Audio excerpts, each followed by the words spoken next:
শুরু হচ্ছে ঈশ্বরের অশ্রু এর ৪র্থ পর্ব। ফাইলটার নাম মুজের অথবা ভিয়েজা।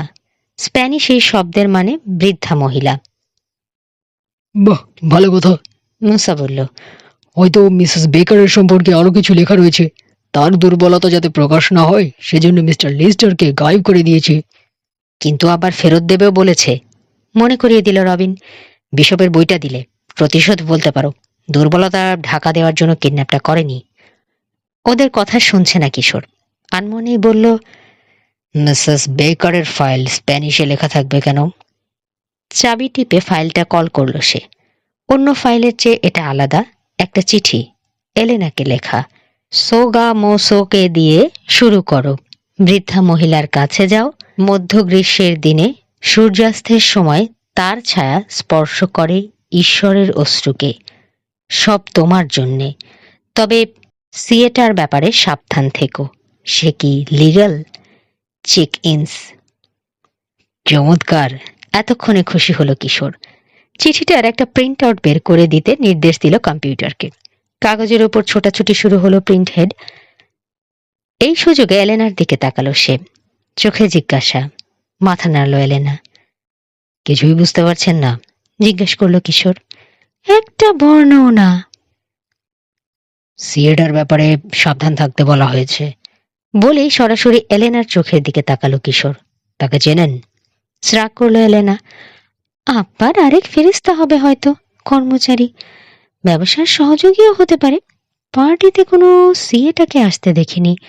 মারাত্মক কিছু শত্রুকে মনে হচ্ছে দাওয়াত থেকে বাদই দিয়েছিল আব্বা। কাঁদতে শুরু করলো এলেনা।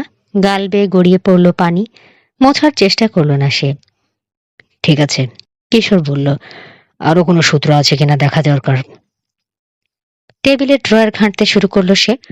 রবিনও তাকে সাহায্য করলো। একটা ছোট নোটবুক পেয়ে তুলে দেখল। অ্যাড্রেস বুক, অনেক ঠিকানা আছে, হাতে লেখা।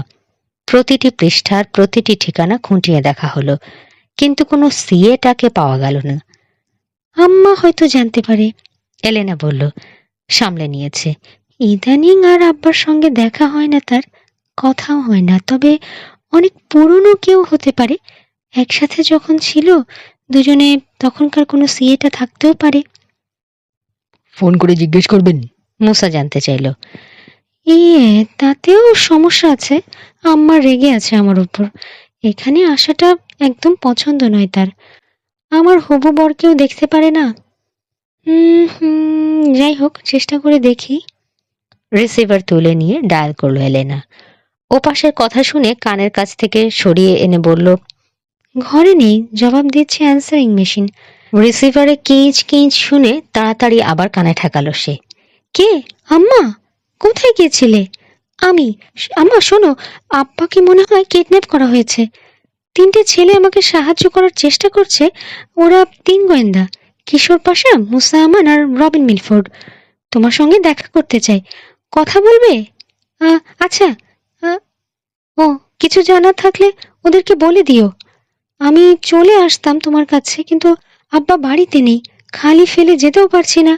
আব্বার ব্যাপারটা ফয়সালা হলেই চলে আসবো। মাকে গুড বাই জানিয়ে রিসিভার নামিয়ে রাখলো এলেনা। যেতে পারো, আমার আম্মা খুব ভালো, সবাইকে সাধ্য মতো সাহায্য করে। যতগুলো প্রিন্ট আউট বের করেছে সব একখানে করলো কিশোর। মায়ের ঠিকানা লিখে দিল এলেনা। সংক্ষিপ্ত আলোচনার পর ঠিক হলো মুসা থাকবে এ বাড়িতে বাকি দিনটা, রাতটাও। মিসেস বেকার রাতে থাকে না, বাড়ি চলে যায়। তার স্বামী আছে। রবিন বাড়িতে যাবে, কিছু জরুরি কাজ আছে। সেখান থেকে মিউজিকের অফিসে গিয়ে ঢু মেরে দেখে আসবে একবার কি পরিস্থিতি। রকি বিচ লাইব্রেরিতে যাবে। অনেকদিন যায় না ওখানে, অথচ কত বছর কাজ করেছে। সময় পেয়েছে যখন লাইব্রেরিয়ানের সঙ্গে দেখা করে আসবে। আরও একটা কারণ আছে লাইব্রেরিতে যাওয়ার। রেফারেন্স বইতে সোগামোসো কে খুঁজবে। সিয়েটার রেফারেন্স খোঁজার বোধহয় প্রয়োজন নেই, কিশোরকে বলল সে। লস অ্যাঞ্জেলসে ফোন বুকে ওই নামের অভাব নেই। তবে সোগামোসোটা সাধারণ নাম নয়। এই রহস্যভেদের শুরু এটা দিয়ে হতেও পারে। কোনো লোকের নাম নাও হতে পারে এটা, কিশোর বলল। কোনো জায়গা কিংবা কোম্পানির নাম হলে অবাক হব না।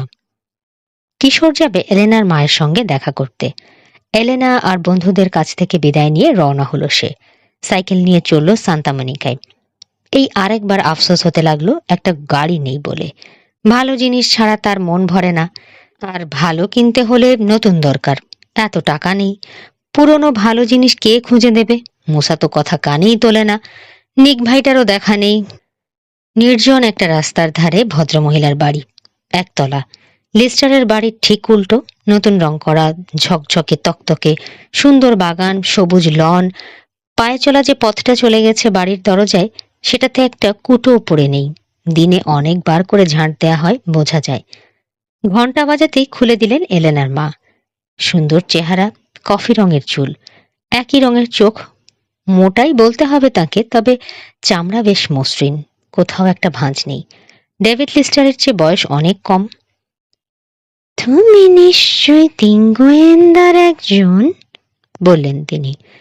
বেরোতে হবে, বেশি সময় দিতে পারবো না তোমাকে। এসো। হলঘরের ভেতর দিয়ে কিশোরকে লিভিং রুমে নিয়ে এলেন মহিলা। নরম সবুজ কার্পেট, সোফা আর অন্যান্য আসবাবপত্রের কভার সাদা মখমলের তৈরি। ফায়ারপ্লেসের কাছে বড় একটা চেয়ারে বসলেন ভদ্রমহিলা।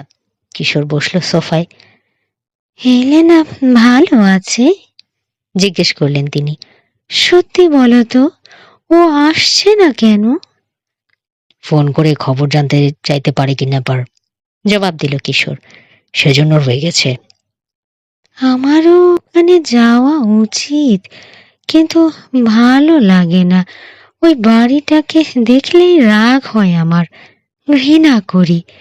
ওখানে ঢোকার পর থেকে অশান্তি শুরু হলো আমাদের। তার আগে ভালোই ছিলাম। এলেনা কি একা রয়েছে? না, আমার বন্ধু মুসা রয়েছে তার সঙ্গে। তোমার বন্ধু? নিশ্চয়ই তোমারই বয়সী। পুলিশ কোথায়? এরকম পরিস্থিতিতে ওদেরকে দরকার। একটা ছেলে আর কতটা সাহায্য করতে পারবে এলেনাকে? বয়স অল্প, কিন্তু কোনো বয়স্ক লোকের চেয়ে কম নয় মুসা। কারাতে জানে, গুলি চালাতে জানে, 2-4 জনকে খালি হাতে পিটিয়ে তক্তা করে দিতে পারে। পুলিশকে খবর দিতে মানা করেছে কিডন্যাপার, হুঁশিয়ার করে দিয়েছে তাহলে মিস্টার লিস্টারের ক্ষতি হবে। বিশপের বইটা দিলেই তাকে ছেড়ে দেবে বলেছে। বিশপের বই? সামনে ঝুঁকলেন ভদ্রমহিলা। কিশোরের মনে হলো অন্যমনস্ক হয়ে গেছেন তিনি, যেন কোনো শব্দ শুনে কান খাড়া করেছেন, অপেক্ষা করছেন আবার শোনার আশায়। কিশোরও কান পাতল, কিছুই শুনল না। বাড়িটা বেশি নীরব। বিশপের বই সম্পর্কে কিছু জানেন আপনি? মাথা নাড়লেন ভদ্রমহিলা। না, কিছুই জানি না। আজকাল ডেভিড কি করছে না করছে কোনো খোঁজই রাখি না আমি। এজন্যই কি দেখা করতে এসেছো? বইয়ের ব্যাপারে খোঁজ নিতে? হাজার হাজার বই আছে ডেভিডের, ওগুলো দেখেছো? দেখেছি।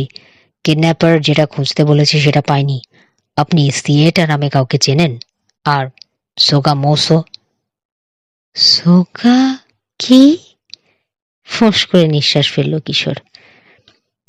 আমি খুব একটা সাহায্য করতে পারছি না, তাই না? বললেন ভদ্রমহিলা। সরি, জানলে অবশ্যই বলতাম। আবার বলো তো নামটা। সিয়েটা বাদে আরেকটা কথা যেটা বললে। সোগামোসো। মাথা নাড়লেন তিনি। সরি। মিস্টার লিস্টারকে কি কখনো বৃদ্ধ মহিলার কথা বলতে শুনেছেন? স্প্যানিশে ওটার মানে মুজের ভিয়েজা। বলতে পারলেন না তিনি। ঈশ্বরের অশ্রুর কথাও তিনি কিছু জানেন না।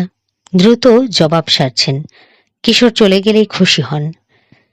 ঈশ্বরের অশ্রু বেশ কাব্য করে বলা হয়েছে, বললেন তিনি।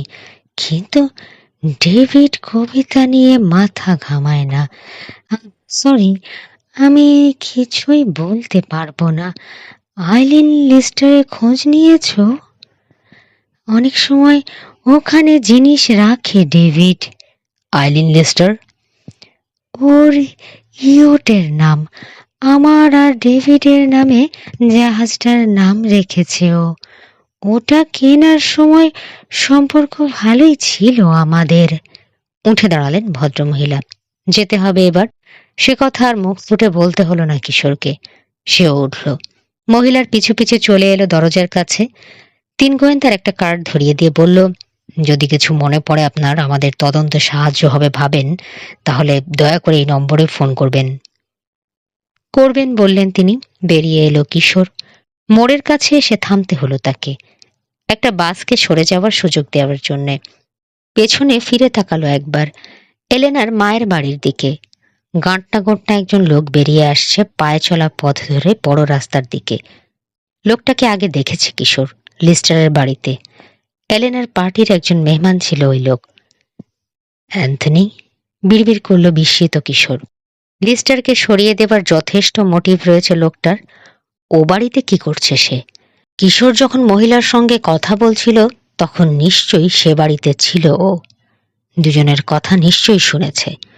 কল্পনায় দেখতে পেল কিশোর, রান্নাঘরে ঝুঁকে রয়েছে লোকটা দরজায় কান পেতে। এ কারণেই উত্তেজিত হয়েছিলেন মহিলা। বারবার অন্যমনস্ক হয়ে যাচ্ছিলেন। তাড়াহুড়ো করে বের করে দিতে চেয়েছিলেন কিশোরকে। বাইরে যাওয়ার কথা নয় তার। ঘরে লোক রেখে বাইরে যাওয়ার প্রশ্নই ওঠে না। ব্যাপারটা কি? এলেনার মা আর অ্যান্থনি মিলে ষড়যন্ত্র করেছে? মহিলার চেহারা দেখে মনেই হয় না এরকম একটা অপরাধ করতে পারেন। তবে বলা যায় না কিছুই। অপরাধ জগৎ এমনই এক জগৎ যেখানে যা খুশি ঘটতে পারে। চেহারা কোনো ব্যাপার নয়। যেটা অসম্ভব বলে মনে হয় সেটাই ঘটে যেতে পারে। রাস্তা পেরোলো অ্যান্থনি। কিছু দূরে পার্ক করে রাখা একটা গাড়িতে গিয়ে উঠল। জ্বলে উঠল ব্রেক লাইট।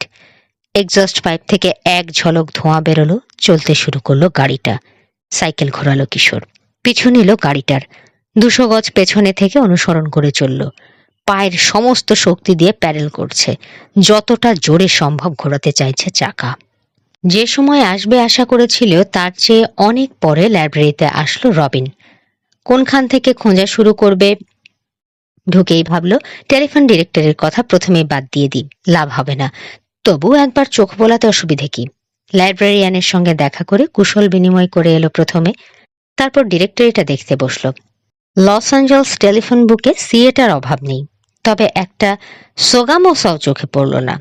লিস্টারের কম্পিউটারে করা মেসেজের প্রিন্ট আউটটা বের করে টেবিলে বিছালো সে। শব্দগুলো যেন ভ্রু কুঁচকে তাকিয়ে রয়েছে তার দিকে। সোগামোসোকে দিয়ে শুরু করো। কি করব ভাবছে রবিন। মেসেজটার সাংকেতিক কথা রয়েছে, মানে বের করতে হলে আগে সিএটা আর সোগামোসোকে খুঁজে বের করতে হবে। শেষ শব্দ ইনস, INS। ইনিশিয়ালের সংক্ষেপও হতে পারে ওটা, কিংবা ইমিগ্রেশন অ্যান্ড ন্যাচারালাইজেশন সার্ভিসের অধ্যাক্ষর। সিএটা হয়তো একজন ইলিগ্যাল লোক, এদেশে অবৈধভাবে প্রবেশ করেছে। জানতে পারলে খুব সুবিধে হবে কি? সিএটার খোঁজ পেলে তাকে INS এর হাতে ধরিয়ে দেওয়ার কথা বলেনি তো এলেনাকে লিস্টার? দূর, কিছু বোঝা না গেলে রাগই লাগে। আর এরকম একটা নোটই বা কেন কম্পিউটারের মেমোরিতে রেখে গেলেন লিস্টার? কম্পিউটারে আগ্রহ নেই এলেনার। মেসেজটা যে দেখবেই এরকম কোনো নিশ্চয়তা ছিল না। হতে পারে এর চেয়ে ভালো আর কোনো উপায় বের করতে পারেননি লিস্টার তাড়াহুড়োয়। হয়তো হঠাৎ করেই আবিষ্কার করেছেন বিপদে পড়তে চলেছেন তিনি। যে লোকটা তার হুমকির কারণ, কম্পিউটার সম্পর্কে তার জ্ঞান না থাকলে নিরাপদে থাকবে মেসেজটা। কিন্তু এলেনাও যদি কিছু বুঝতে না পারে, ওই মেসেজ কোনো উপকারে আসবে না তার। রেফারেন্সের বই রাখা হয় যেসব তাকে, সেখানে এসে দাঁড়ালো রবিন। ব্যবসা প্রতিষ্ঠানের উপর অনেক ডিরেক্টরি রয়েছে সেখানে। ডেভিড লিস্টার ব্যবসায়ী। তার ব্যবসায়ের সঙ্গে সোগামোসোর কোনো সম্পর্ক থাকতে পারে। বড় একটা বইতে আমেরিকান কোম্পানিগুলোর তালিকা রয়েছে। নাম রাখা হয়েছে স্ট্যান্ডার্ড অ্যান্ড পুয়ার্স। সেটাতে সোগামোসো খুঁজল সে, পেল না। তারপর খুঁজল দ্য ওয়াল স্ট্রিট জার্নাল এবং ফোবার্স ম্যাগাজিনে। সোগামোসোর চিহ্নও নেই। হুজ হু এর যতগুলো সংস্করণ পেল সবগুলোতে দেখল, কোনোটাতেই পাওয়া গেল না ওই নাম। বিখ্যাত লোক নন সোগামোসো, বোঝা গেল। ব্যবসায় জড়িত নয়, পুরোপুরি অন্য কিছু। স্প্যানিশ কোনো শব্দ নয় তো? স্প্যানিশ শব্দ ব্যবহার করেছেন লিস্টার। স্প্যানিশ টু ইংলিশ ডিকশনারিটা নামিয়ে আনলো সে, পেল না ওটা তো। বোকা হয়ে গেল। রেফারেন্স সেকশনের সবচেয়ে নিচের তাকটায় রয়েছে ম্যাপ। বড় একটা বই এনে ফেললো টেবিলে। অবশেষে দেখা মিলল সোগামোসোর। কলম্বিয়ার একটা শহর সোগামোসো। 10 মিনিটের মধ্যেই বন্ধ হয়ে যাবে লাইব্রেরি, ঘোষণা করলো পাবলিক অ্যাড্রেস সিস্টেমের যান্ত্রিক কণ্ঠ। ইন্ডেক্স দেখে দ্রুত পাতা উল্টালো রবিন। দক্ষিণ আমেরিকার উত্তর পশ্চিম কোণের একটা ম্যাপ বেরিয়ে পড়ল। কলম্বিয়া রয়েছে ওখানে, বেগুনি রঙে সীমানা চিহ্নিত করা রয়েছে। সাদাটে রঙে আঁকা হয়েছে অ্যান্ডিজ পর্বতমালা। তেরছা দৃষ্টিতে ম্যাপের দিকে তাকিয়ে রয়েছে রবিন। সোগামোসো। ইন্ডেক্সে বলা হয়েছে শহরটার লোকসংখ্যা 39,000। তার মানে বড় শহর নয়। বোগোটার উত্তর পূবে সাদা পর্বতের গায়ে ছোট্ট একটা ফোঁটা দিয়ে বোঝানো হয়েছে সোগামোসো। এত দূরের একটা অঞ্চলে বৃদ্ধা মহিলাকে খুঁজতে কেন যেতে বলেছেন লিস্টার? আসলেই কি তেমন কোনো মহিলা আছে? বিশেষ কোনো মহিলা? না যে কোনো মহিলা হলেই চলবে? ম্যাপের পাশে সোগামোসোর সংক্ষিপ্ত বিবরণ রয়েছে। কলম্বিয়ায় বসতি তেমন জমে ওঠেনি, পড়ছে রবিন। মানুষজন বাস করে শুধু উপকূলের কাছে আর অ্যান্ডিজ পর্বতমালার পশ্চিম দিকের পাদদেশে। উপকূলের কাছের ভেজা অঞ্চলে ইকো আর ক্যাকাও এর চাষ হয়। আরও অনেক উঁচুতে 3 থেকে 6,500 ফুট উচ্চতায় বিশ্বের সবচেয়ে বড় কফি ক্ষেত রয়েছে। উপত্যকায় জন্মে বার্লি আর গম। পাহাড়ি চারণভূমিতে ভেড়া চড়ার ব্যবস্থা রয়েছে, তাই বিপুল পরিমাণে ভেড়া পোষা হয় সেখানে। অ্যান্টিওকুইয়া ভ্যালিতে রয়েছে টেক্সটাইল মিলস। সোগামোসোর কাছে কয়লা আর লোহার খনি রয়েছে, তাই সেখানে গড়ে উঠেছে ইস্পাতের কারখানা। সোনা আর পান্নার খনিও রয়েছে পর্বতের গায়ে। বেশিরভাগ কলম্বিয়ানই কফির আয় থেকে জীবিকা নির্বাহ করে। মিটমিট করতে লাগলো মাথার উপরের আলো। 5 মিনিটের মধ্যেই বন্ধ হয়ে যাবে লাইব্রেরি, ঘোষণা করলো লাউডস্পিকার। ম্যাপটা ঠেলে সরিয়ে তাড়াহুড়ো করে এনসাইক্লোপিডিয়ার তাকগুলোর কাছে চলে এলো রবিন। আমেরিকানায় বেশ কয়েক পৃষ্ঠা জুড়ে লেখা রয়েছে কলম্বিয়া সম্পর্কে। ব্রিটানিকাতেও বেশ প্রাধান্য পেয়েছে। সব পড়ার সময় নেই। রেফারেন্স বই লাইব্রেরির বাইরে নিয়ে যাওয়ার অনুমতি নেই। আবার জ্বলতে লাগলো আলো। তাকের কাছে দৌড়ে গেল রবিন। দক্ষিণ আমেরিকার ওপর লেখা দুটো বই বের করলো। একটার নাম কলম্বিয়া, ল্যান্ড অ্যান্ড কন্ট্রাস্টস, আরেকটা Colombia from New Granada to বলিভিয়ার। মেসেজটা টেবিল থেকে প্রায় ছোঁ মেরে তুলে নিয়ে দ্রুত পায়ে চেক আউট ডেস্কে চলে এলো সে। একটু পরেই বেরিয়ে এলো বাইরে। লাইব্রেরির গেটের পাশের সাইকেল র্যাক থেকে সাইকেল বের করলো। কলম্বিয়ার ওপরে লেখা বইগুলো পড়তে পারলে খুশি হতো, যতগুলো রয়েছে লাইব্রেরিতে। সময় পায়নি। যে দুটো নিয়েছে সেগুলো পড়ার জন্যই উদ্গ্রীব হয়ে রয়েছে সে। কোনো সূত্র মিলতেও পারে, যা দিয়ে লিস্টারের রহস্যের সমাধান হবে। প্রায় 10টা বাজে। পায়ের শব্দ শুনতে পেল মুসা। লিভিং রুমে রয়েছে সে আর এলেনা। রেস্টুরেন্ট থেকে ফ্রাইড চিকেন এনে খেয়েছে। ফায়ারপ্লেসে আগুন জ্বেলে দিয়ে আরাম করে বসেছে।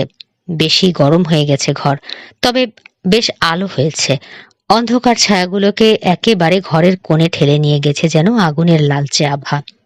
তাস খেলছিল দুজনে। এলেনা জিতছিল। এই সময় থেমে যেতে হলো পায়ের শব্দে। শুনেই বুঝল মুসা চিলেকোঠার দিকে যাচ্ছে কেউ। নীরব বাড়িটাতে সে শব্দ বেশ পরিষ্কার শোনা যাচ্ছে, যেন সমস্ত বাড়িতে ছড়িয়ে পড়েছে। দমে গেল মুসা। ওপর তলায় যেতে চায় না সে। লিস্টারের বাড়িটা ভালো লাগেনি তার। কেমন যেন। ভূত থাকলে অবাক হওয়ার কিছু নেই। এখানকার সবকিছুই তার অপছন্দ। ঠান্ডা, ভেজা ভেজা, অনেক ধোঁয়া মোছা দরকার। দরজা জানালা সব খুলে দিয়ে রোদ বাতাস লাগানো দরকার। আর এমন একটা চিলেকোঠা রয়েছে যেটা কারো প্রয়োজনই নেই, কেউ ব্যবহার করে না। গত রাতেও নাকি পায়ের শব্দ পাওয়া গেছে, অথচ রবিন আর কিশোর গিয়ে কিছুই দেখেনি। গত রাতে হয়েছিল, আজ আবার শুরু হয়েছে। মুখ তুলল এলেনা। শুনছো? ফিস ফিস করে জিজ্ঞেস করলো সে। না বলতে চাইলে মুসা কিছুতেই বলতে পারল না। আরেকদিকে মুখ ফেরালো। পেছনের দরজায় তালা লাগিয়েছিলে? এলেনার প্রশ্ন। আমি তো মনে করেছি আপনি লাগিয়েছেন। উঠে দাঁড়ালো এলেনা। রান্নাঘরের দিকে তাকিয়ে রয়েছে। কেউ ঢুকেছে। ও পথে ঢুকলে শুনতে পেতাম, দরজা খুললেই টের পেয়ে যেতাম আমরা। রান্নাঘরের দিকে এগোলো মুসা। দরজাটা পরীক্ষা করলো, তালা দেয়া, ছিটকিনি লাগানো ও পথে। কেউ আসেনি। নাকি কেউ ঢুকে ভেতর থেকে ছিটকিনি লাগিয়ে দিয়েছে? রান্নাঘরে এসে দরজার দিকে তাকিয়ে রইল এলেনা। ভ্রুকুটি করল, তারপর পিছিয়ে বেরিয়ে এলো। তাকে অনুসরণ করে হলে চলে এলো মুসা। সিঁড়ির দিকে চেয়ে রয়েছে এলেনা। শুনছো? এলেনা বলল। জোরালো হয়েছে পদশব্দ। চিলেকোঠার কাঠের মেঝেতে ফাঁপা আওয়াজ তুলছে। মুরুখ। টেলিফোনের দিকে এগিয়ে এলো এলেনা। রিসিভার তুলে 911-এ ডায়াল করলো। শয়তানটার কথা পুলিশকে না বলে আর পারছি না। শয়তান অর্থাৎ মানুষের কথা বলছে এলেনা, কিন্তু আসলে কি মানুষ? কিশোর বলেছে গতরাতে সিঁড়ি দিয়ে কাউকে উঠতে দেখেনি, কাউকে নামতেও দেখেনি, কিন্তু চিলেকোঠায় গিয়েছিল কেউ, হেঁটেছিল। আমার ভাল লাগছে না বলেই ফেললে মুসা। শুনলই না যেন এলেনা। লাইনের অন্য পাশে ডিসপ্যাচারকে ঠিকানা বলছে। সিঁড়ি বেয়ে উঠতে শুরু করলো মুসা। কাঁপছে সে, গলা এত শুকিয়ে গেছে ঢোকই গিলতে পারছে না। তবু উঠছে। এক ধাপ, আরেক ধাপ, আরো এক ধাপ।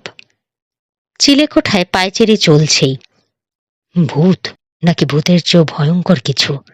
রিসিভার রেখে মুসাকে অনুসরণ করলো এলেনা। সেও ভয় পেয়েছে, মুসার কাছাকাছি থাকতে চেয়েছে। যখন ছোট ছিলাম, বলল সে, আমাদের বাড়িতে একজন বাবুর্চি ছিল। মানুষকে ভয় দেখানোর ওস্তাদ, বিশেষ করে ছোটদেরকে। ছাদ থেকে লাফিয়ে পড়ে আত্মহত্যা করেছিল ও। ও বলেছিল এ বাড়িতে ভূত আছে। তাড়াতাড়ি হাত নেড়ে বাধা দিল মুসা। আর বলবেন না প্লিজ। ওপরের হলে উঠে দাঁড়ালো দুজনে। পায়চারি বন্ধ হয়ে গেছে। কান পেতে রইল আবার শব্দ শোনার অপেক্ষায়। ওপরেও কি কেউ পান পেতে রয়েছে? চিলেকোঠার সিঁড়িতে অপেক্ষা করছে, রেলিংয়ে হেলান দিয়ে নিচের দিকে তাকিয়ে। শিকার দেখলেই ঘাড়ে এসে লাফিয়ে পড়ার জন্য ওঁত পেতে রয়েছে। এখানেই থাকি। যেতে চায় না মুসা। একটা চেয়ার নিয়ে এলো কম্পিউটারের রুম থেকে। বসার ইঙ্গিত করলো এলেনাকে। পুলিশ এসে যদি দেখে? এলেনা বলল। কিছুই নেই, সবসময় যেমন থাকে না। তাহলে কি ভাববে বলো তো? পাগল। ঠিক। আর এরকম করে বাঘ এসেছে যদি করতে থাকি, এক সময় আশাই বন্ধ করে দেবে ওরা। আমি ফোন করলেই হাসবে, বলবে কিপটে লিস্টারের পাগলা মেয়ে ডাকছে। কিন্তু আমার মনে হয় যতবারই ফোন করুন না কেন পুলিশকে আসতেই হবে। বলা যায় না কখন সত্যিকারের বিপদে পড়ে যাবেন আপনি। ওই ঝুঁকি ওরা নিতে চাইবে না। এসে কিছু না দেখলে বকাঝকা করবে হয়তো, কিন্তু আসতে ওদেরকে হবেই। পুরো 1 মিনিট চুপ করে থেকে ভাবল মুসা। কিশোর এখন এখানে থাকলে কি করত? প্রমাণ খুঁজত, যেটা দেখিয়ে পুলিশকে বিশ্বাস করানো যায়। ভাঙা তালা, পায়ের ছাপ। হ্যাঁ, পায়ের ছাপ। লিস্টারের বাথরুমে একটা জিনিস দেখেছিল, মনে পড়ল মুসার। গতকাল ওখানে আটকে ছিল, তখন দেখেছে। বেসিনের ওপরের তাকে রাখা ট্যালকাম পাউডারের একটা টিন। দৌড়ে এসে লিস্টারের ঘরে চলে এলো সে। বাথরুমে ঢুকলো, সুইচ টিপে আলো জ্বেলে দেখলো টিনটা আগের জায়গাতেই রয়েছে। থাবা দিয়ে ওটা নামিয়ে নিয়ে আবার দৌড়ে ফিরে এলো হলে। চিলেকোঠার দরজার কাছে মেঝেতে পাউডার ছিটিয়ে দিল। চোখে প্রশ্ন নিয়ে তার দিকে তাকালো এলেনা। মানুষ হলে এ পথে ছাড়া বেরোতে পারবে না, বুঝিয়ে বলল মুসা। আর এদিকে এলে তাকে দেখতে পাবোই। এই পাউডার মারিয়ে যেতে হবে। পায়ের ছাপ রেখে যাবে, পুলিশকে দেখাতে পারবো তখন প্রমাণ। ঠিক বলেছ। হাততালি দিতে গিয়েও থেমে গেল এলেনা। কিন্তু যদি পায়ের ছাপ না পড়ে? জবাব দিল না মুসা। ড্রাইভওয়েতে ইঞ্জিনের শব্দ হলো। দড়াম করে বন্ধ হলো গাড়ির দরজা। বাড়ির চারপাশে ঘুরে দেখতে লাগলো কেউ। শব্দ হচ্ছে, দেখছে বোধহয় ঝোপঝাড়ে কেউ লুকিয়ে আছে কিনা। সিঁড়িতে অর্ধেক নেমে গেছে এলেনা। এই সময় বাজলো কলিং বেল। দরজা খুলে দিল সে। রকি বিচ পুলিশ ডিপার্টমেন্টের 2জন অফিসার দাঁড়িয়ে আছে। এলেনাকে বলতে শুনল মুসা, উপরে চিলেকোঠায় আসুন। চলুন, বলল একজন অফিসার। সিঁড়ি বেয়ে উঠতে লাগলো। আরেকটা শব্দ কানে আসছে মুসার। চিলেকোঠার সিঁড়িতে নামছে বোধহয় রহস্যময় অনুপ্রবেশকারী। ঝট করে দরজার দিকে ফিরল সে। এখান থেকেই সিঁড়ির গোড়াটা দেখা যায়। হঠাৎ করেই থেমে গেল চিলেকোঠার সিঁড়িতে পায়ের আওয়াজ। হলো না আর। মেইন সিঁড়ি দিয়ে উঠে আসতে লাগলো একজন অফিসার। সাহস পেয়ে চিলেকোঠার দরজার কাছে উঠে এলো মুসা। যেমন পাউডার তেমনি রয়েছে, কোনো ছাপ পড়েনি। মানুষের চিহ্নও চোখে পড়ছে না।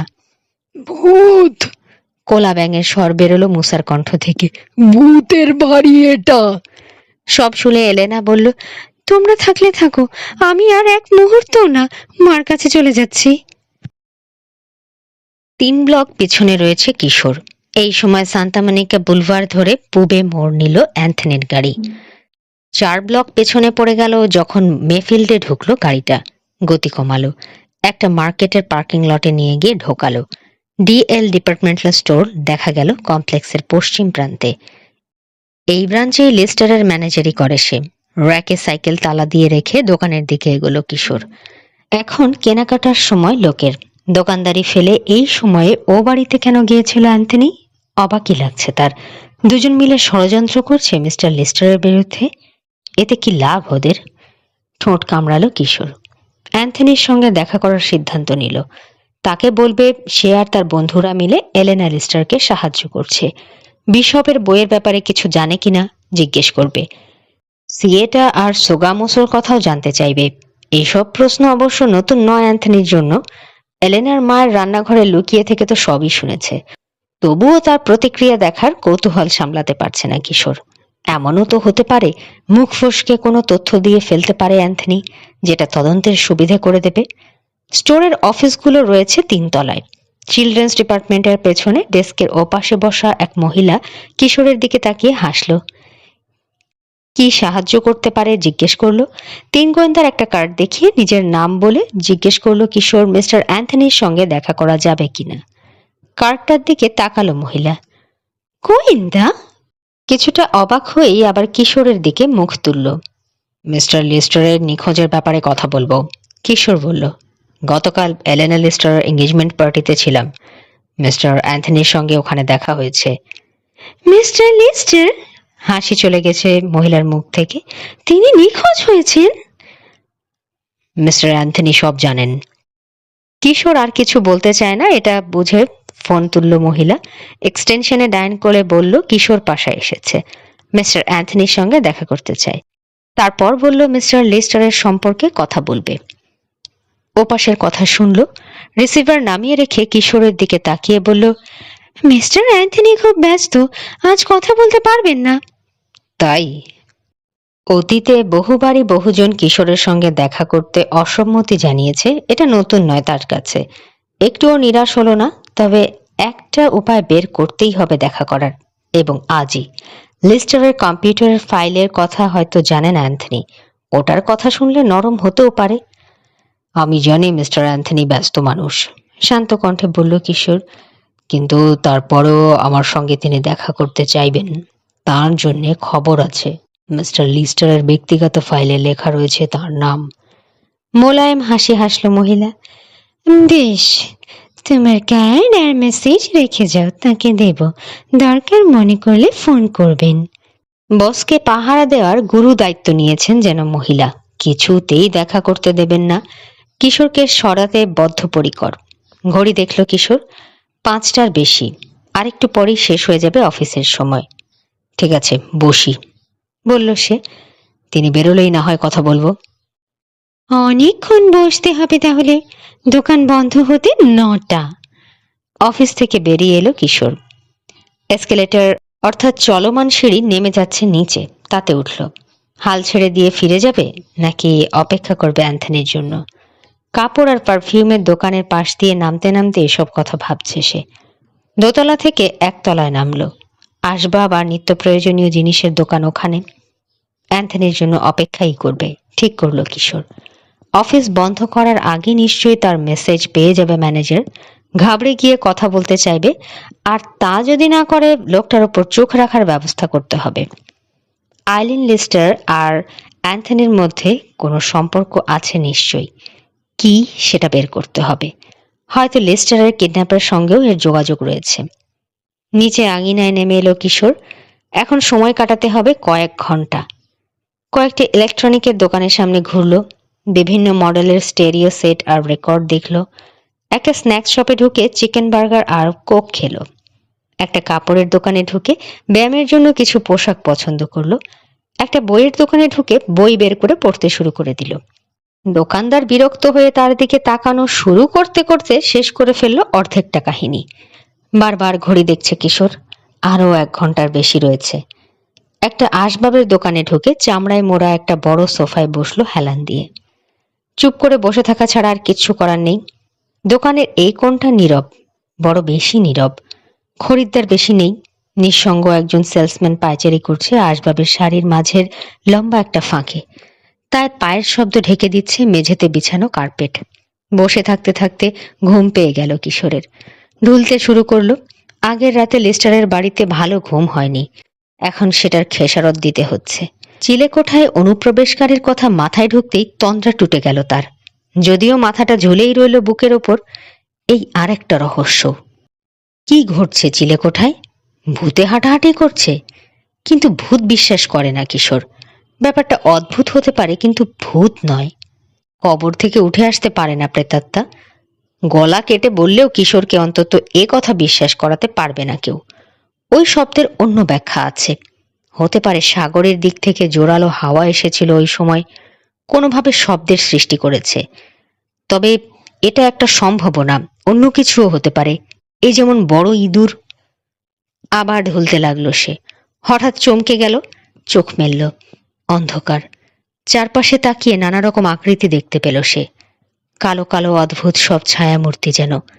চিনতে অবশ্য দেরি হলো না। দোকানের আলমারি, চেয়ার, টেবিল, ওয়ার্ড্রব এসব। সতর্ক হয়ে গেল সে। দেরি করে ফেলেছে। দোকান বন্ধ হয়ে গেছে। টেরই পায়নি সে কখন বন্ধ করে দিয়ে চলে গেছে সেলসম্যান। উঠে দাঁড়ালো কিশোর। কান পাতল। নিশ্চয় ঝাড়ুদার আছে বাইরে, কিন্তু ঝাড়ুর শব্দ কানে এলো না। পাহারাদার থাকবেই, ওরা এসে তাকে জাগিয়ে দিল না কেন? সেলসম্যানই বা এভাবে দোকান বন্ধ করে দিয়ে চলে গেল কেন? তাকে জাগিয়ে বের করে দিতে পারত। একটাই কারণ হতে পারে। এমন এক কোণে ঢুকে বসে আছে সে, যেখানে ভালো করে না তাকালেও কারোর চোখে পড়বে না, তার 3 ফুট দূর দিয়ে হেঁটে গেলেও না। এখানেই শেষ হচ্ছে ঈশ্বরের অশ্রু এর 4র্থ পর্ব। পরবর্তী পর্ব শুনতে এবং নতুন নতুন আরো অনেক গল্প শুনতে লাইক, কমেন্ট ও সাবস্ক্রাইব করে সাথে থাকুন গল্প বাই ঘাসফড়িং এর। ধন্যবাদ।